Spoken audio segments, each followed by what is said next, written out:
জীবনের গুরুত্বপূর্ণ প্রথম পরীক্ষার আগেই যেন ৯ শিক্ষার্থীর মাথায় আকাশ ভেঙে পড়ল। প্রবেশপত্র না আসায় পরীক্ষায় বসতে পারেনি তারা। শুরুতেই এত বড় ধাক্কা মেনে নিতে পারছে না তারা।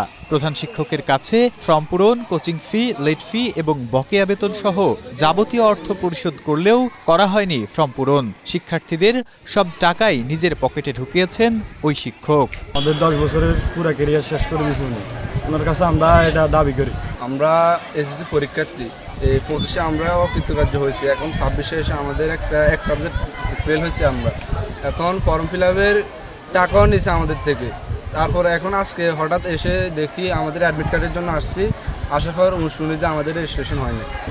স্ট্রবেরি সুপার ডটেড ও ক্লাসিক ভ্যারিয়েন্ট সেন্সেশন জাগুক শিহরণ। ইমপ্রুভ পরীক্ষার্থী হওয়ায় আগামী ৯ তারিখে ওই ৯ শিক্ষার্থীর পরীক্ষা। তাই এর আগেই এই সমস্যা সমাধানে দাবি শিক্ষার্থী ও অভিভাবকদের। ভালো ছাত্র ছিল তো, পরীক্ষা মানে সব বিষয়ে ভালো করছে, কিন্তু ম্যাথে যাই একটু খারাপ করছে আর কি। তো ওর কান্না তো বলছি এত কান্না করে না, হার আর জিত তো আছে, সবাই যদি পাশ করে তাহলে ফেল করবে কে? প্রধান শিক্ষক ওনার থেকে ওদের পরীক্ষা নিছে, তারপরে এক পর্যায়ে ওদের মোবাইলও জমা নিছে ভালো পড়ালেখা করার জন্য। এরপরে ফর্ম ফিল আপের যে ফিটা ওটাও নিছে।